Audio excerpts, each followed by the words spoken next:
Bakit music not allowed sa ano? Hindi ko maintindihan. Why?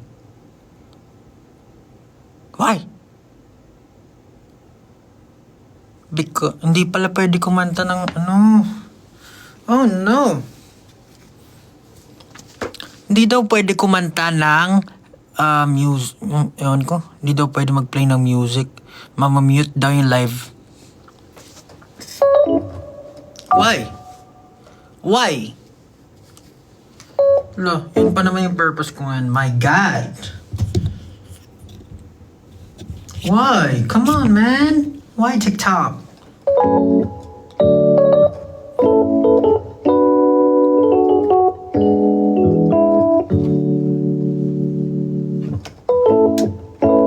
Baby, baby,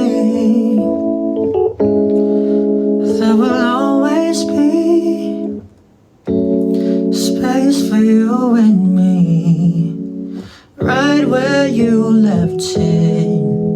Yeah. And just maybe enough time will pass. We'll look back and laugh.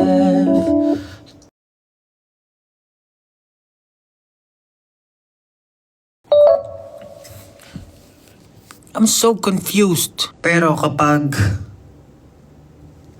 baby, baby, there will always be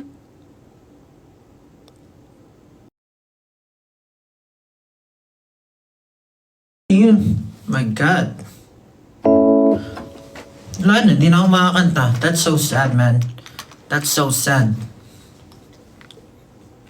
Hindi, pero I think kapag sub-only live, I won't be able to sing.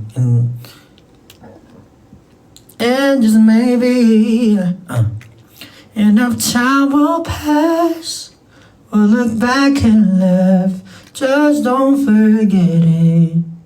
And maybe I'm wrong. Pag sub-only lang, kwentuhan lang, anong kakwento ko sa inyo?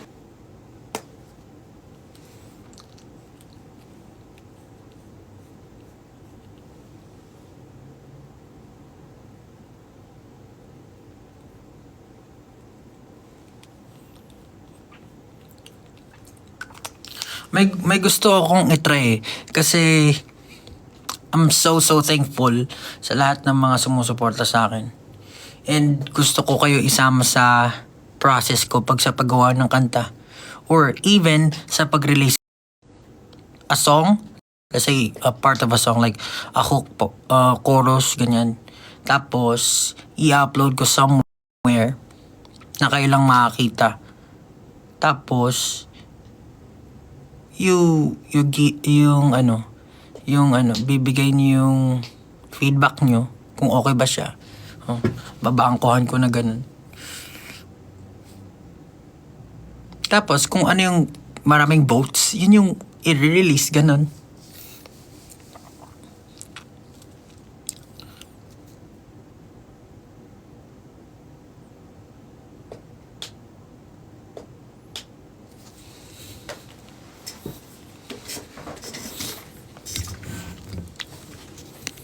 I don't know if mag-work yun. Or I mean, I think it will work. Kasi wala lang, gusto ko lang kayo isama sa process. Alam mo yun?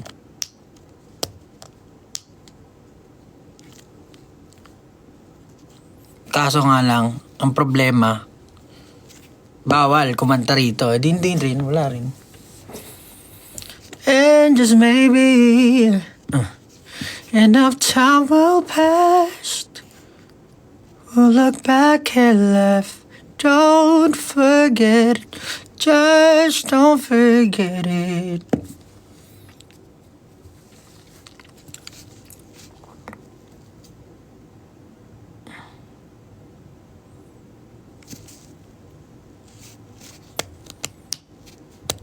So, ngayon, hindi ko na alam gagawin ko.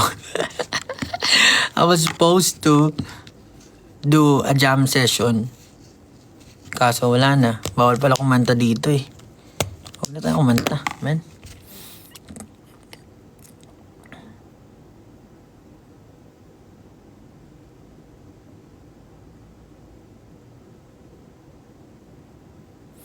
Sino dito nag-i-e-bike? Sino dito nag-i-e-bike? Like e-bike, yung electric vehicles.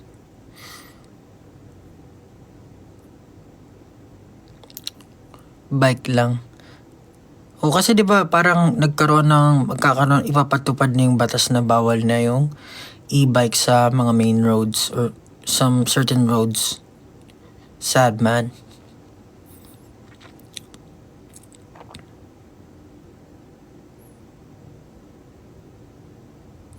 Yeah, I think tama lang.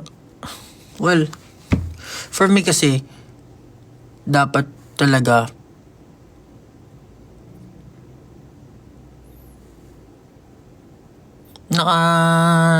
hindi 'di ba dapat dati may scooter ako, yung electric scooter.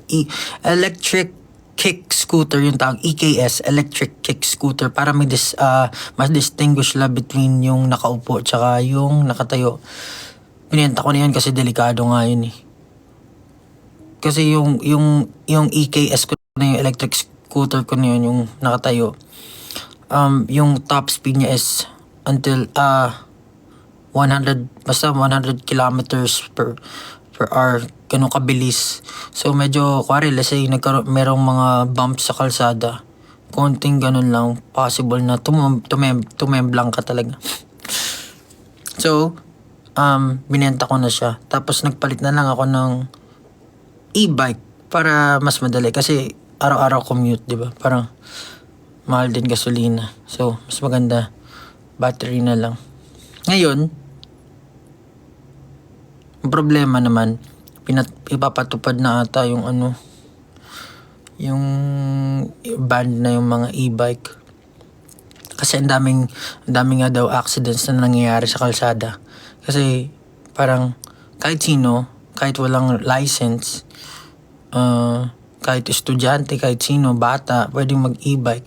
So parang na-endanger din yung safety ng everyone.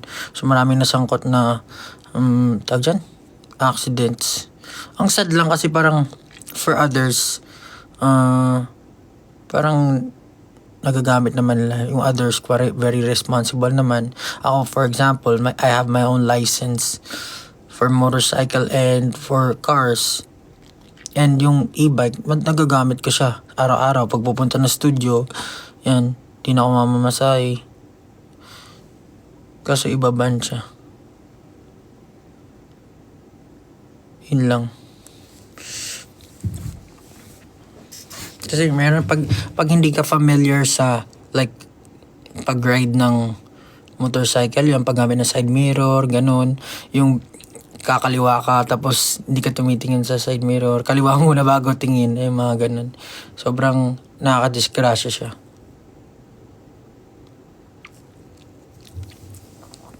Nakakasad kasi wala lang. I feel like ang daming sa community na responsible drivers naman. Pero I think it's only right para sa akin na may license din kasi may registration din yung mga e-bikes.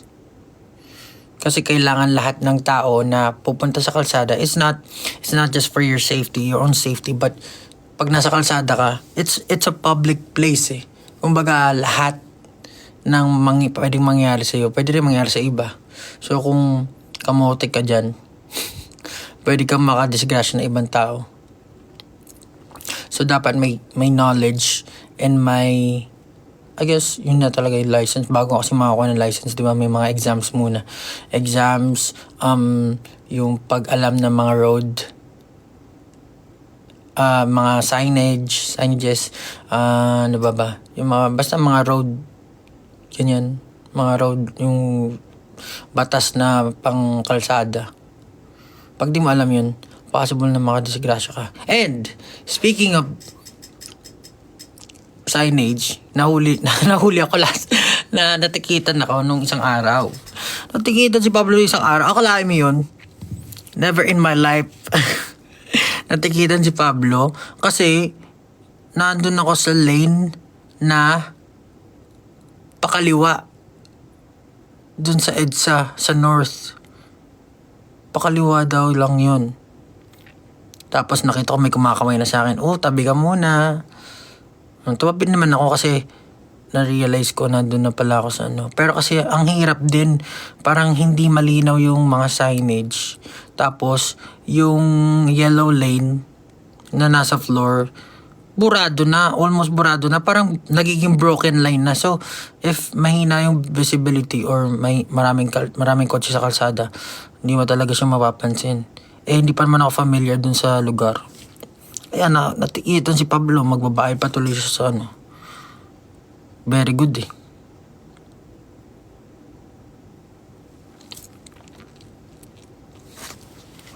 Magkano? 1,000. Bad trip, ang gas na sana yun. Wala lang. Uy, matay. Nangyari. Wait lang. Ayun.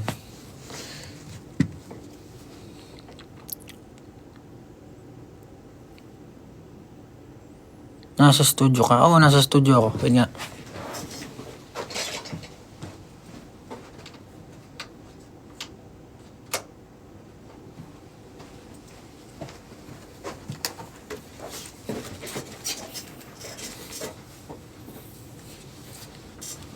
Wala na. Wala pa akong kasama. Baby, baby.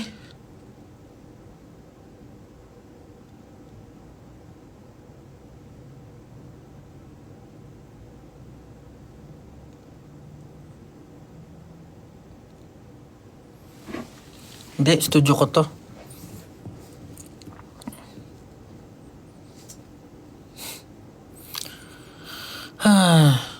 Sad.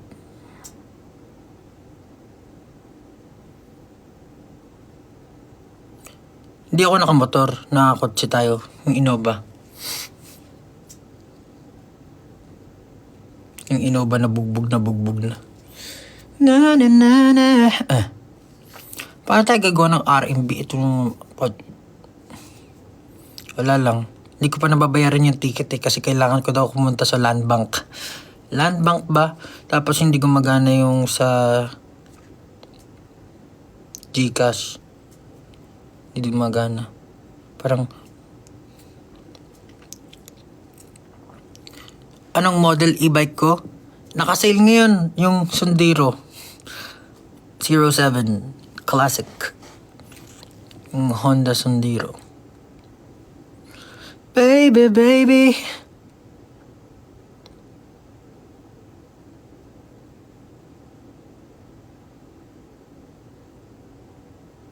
Taga-bank. Saan Land Bank? Kahit saan. Hindi, meron naman daw 10 days to pay for the fine. Ayun. First time na nahuli ako, alam niyo kung saan? First time na nahuli ako ay sa US. Natikitan ako sa US. So, ang kwento niyan is, nagrent ako ng motorcycle sa US. So, the motorcycle that I used to go to Santa Monica was, ano ba nga yun? Model yun?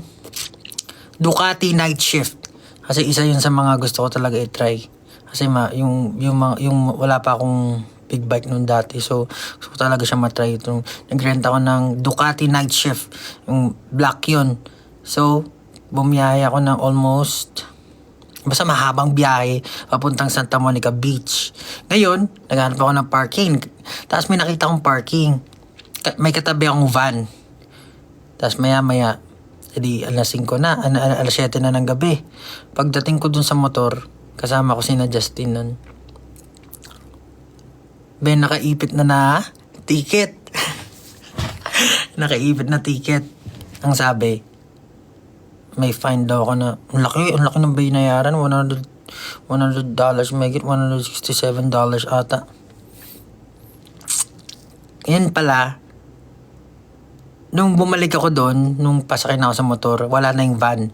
Pagtingin ko, motorcycles are not allowed to park here. Oh my goodness!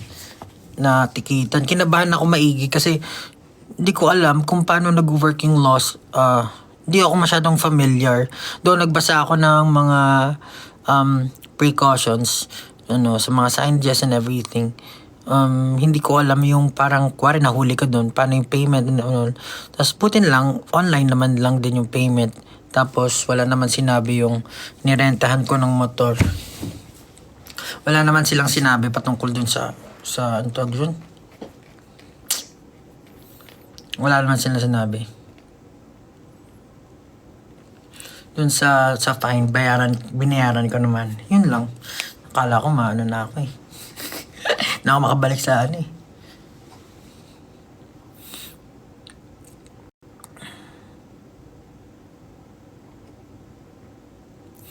May balak ba akong bumili ng bagong motor? Wala akong balak bumili. Okay na ako dun sa motor ko. Pero syempre meron tayong dream bike. Pero wala naman tayong panggarahe. So, ang mangyayari dyan, upgrade. Kapag ano ka na dito na you had your fun time with this bike, palitan mo ng bago. Benta mo na. Tapos upgrade ka na mas mataas na CC. Or yung dream bike, pero layo pa. Tagal pa yan.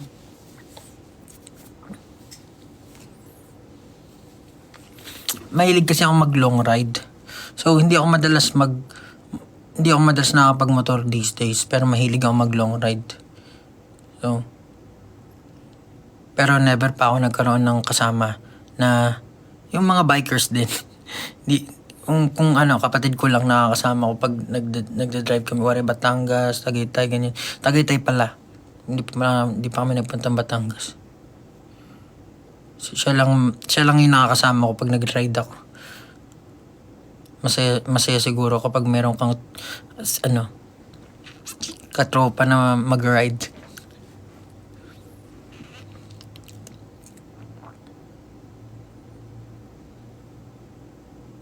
Longest drive, Baguio. Punta ko na akong Baguio. Gamit ko yung rides kayo ni Ken. Hindi nag-ride si Ken eh. Wala sa SB19 nag-ride eh.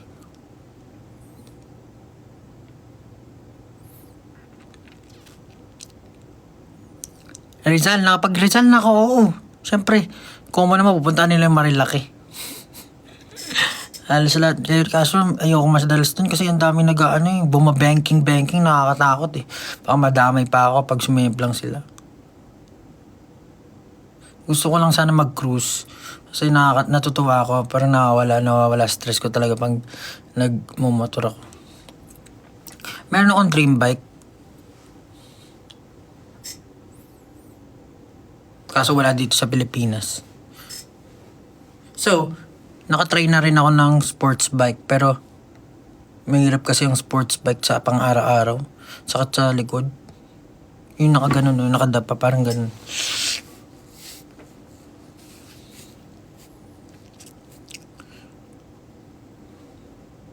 Pero dahil magagandang motor, Triumph, Royal Enfield, pati yung mga Yamaha, Kawasaki, yan, Ducati, kaganda ng mga motor nila. Nakakatuwa pag nakakita ko ng mga motorcycle pag sa kalsada. Pero isa sa mga gusto kong talaga yung sports tourer ng Kawasaki. Hindi pa ako nakatry ng Harley Davidson ever.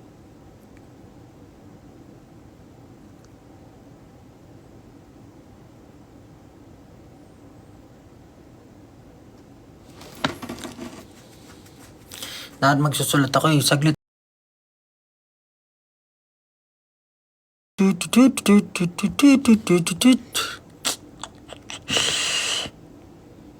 Para ba malaman kung nakailang oras na si Pablo dito?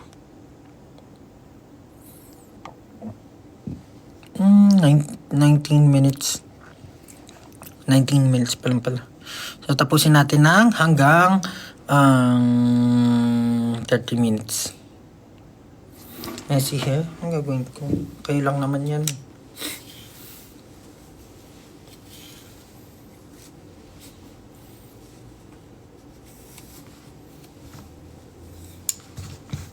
Haba na po. Pero mas mahaba pa rin dati. Before ako nagpag-break.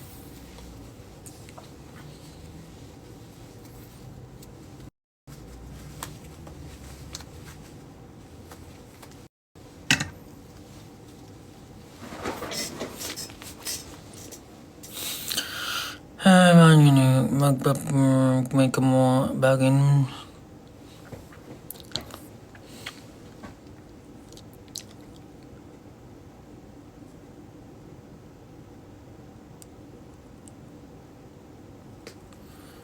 routine. Shampoo lang. Hindi ako nagko-conditioner. Dati nagko-conditioner ako, pero sabi kasi ano daw yung buhok ko eh. Oily daw eh. So hindi na ako nag-conditioner. Tapos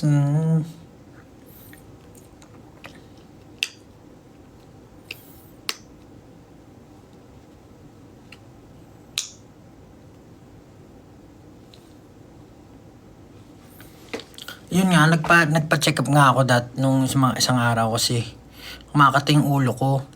So, for the longest time, iisa lang naman ng brand na ginagamit kong shampoo. Tapos, nung nagpunta ako sa US, syempre na iba-iba na yung shampoo na ginagagamit ko. Pagbalik ko dito, lagi na kumakating ulo ko. Nagpa-check up ako. Wala akong dandruff, pero sobrang kati ng ulo ko. As in, kinakamot kong ganyan. Tapos nagpa-check ako, ang dami daw, parang, ano yan, na-clog na daw yung, ano yan, yung scalp ko, ng mga chemicals. Tapos, and since oily daw yung buhok, tapos pag naglalagay daw ako ng conditioner, ganyan. Siyempre, pag hindi na wash ng maayos, nagaan sila doon yung naiipon sila doon sa scalp. Tsaka kapag let's say, di ba, madalas may event. Tapos mga tawag dyan? Yung mga anik-anik na nalalagay. Yung mga spray net, ganyan. Yung mga, pag hindi na wash off ng maayos, talaga daw tumatambay sa kaya kumakating ulo ko. So, ayun, di muna ako conditioner.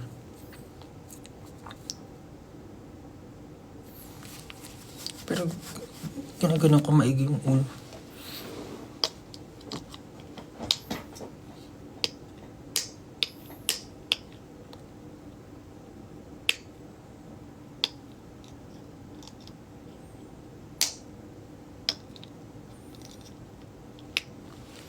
Ilang minutes ba to? Antok na pala ikaw eh. Di matulog ka na.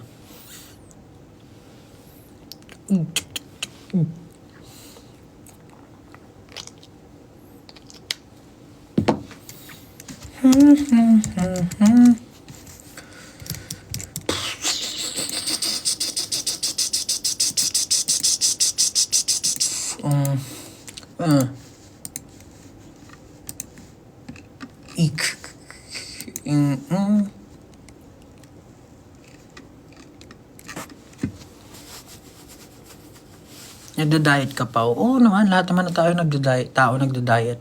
Ba't ibang diet lang?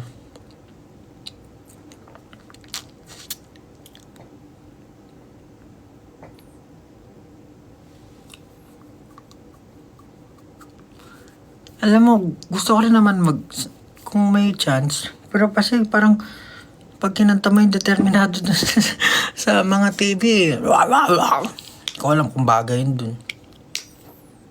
Di ba? Parang, tapos yung rin, yung akala. Siyempre, ano yan eh, ang tawag doon? Yung parental, MTRCB. Kasi hindi naman, it's all about being responsible. Kasi at some point of your life, you will try that. Kasi some people do that para mag-celebrate. Some people dyan nakikita yung mga true friends nila. Diba? Pag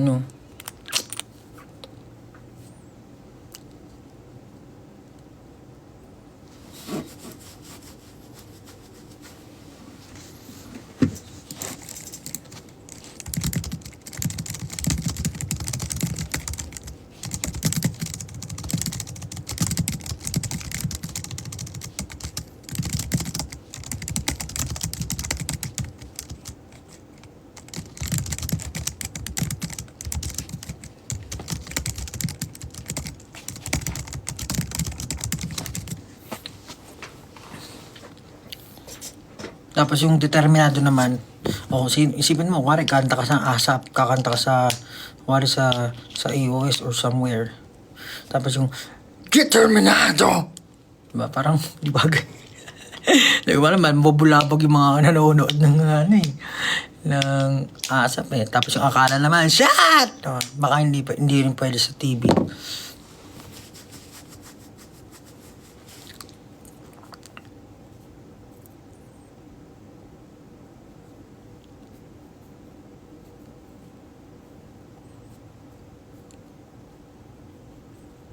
Love song? Gawa ng love song? Dami yung nagawa ng love song ah.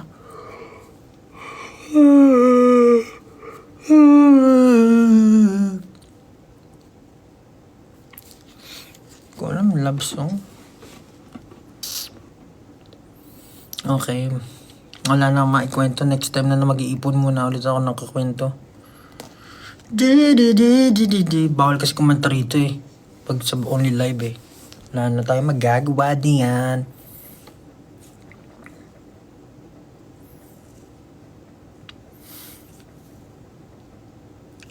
Oras na ba? 6:00 na, my God! Di ba ako nakagawa? Baby, baby.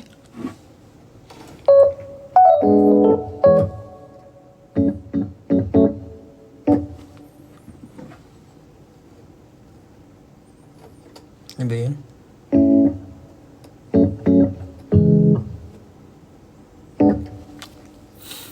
Delikado magpiano kasi mamimute na naman tayo Pablo. See you po sa Aurora. Abra yun ah. Ay. Sila malapit na mag 1M IG nyo. Anong ulam mo? Wala. Di pa na si Pablo.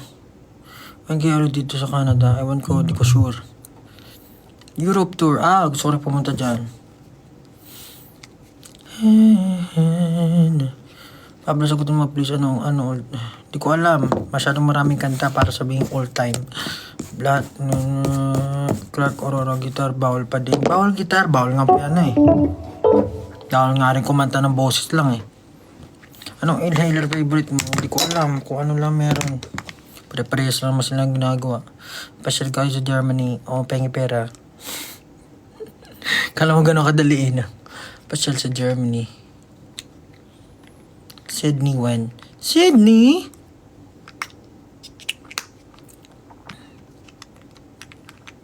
Ilan kanta rin mo sa album release? Hindi ko nga alam eh. Pinag-iisipan ko pa eh. Pero naaral ko ngayon kung ano yung best strategy para mag-release ng song. Kasi for the longest time, parehas lang ang strategy namin eh. Pero, anyway, malalaman nyo lang kapag nandyan na. I have a house in Sydney, Pablo. Congratulations, you have a house! Ilan pusa mo, Pao? Hindi ko alam eh. Mabilang. Pablo, alam ko na sunod na kanta. Awit. EDM, ulit Cream Zone, Batangas mo. Ako magpasasya. Pwede ba mag-play music? Hindi nga pwede. Mamamute nga. Awit. Abra ba kayo sa Sabado? May error kayo sa April. Ay, oo nga pala.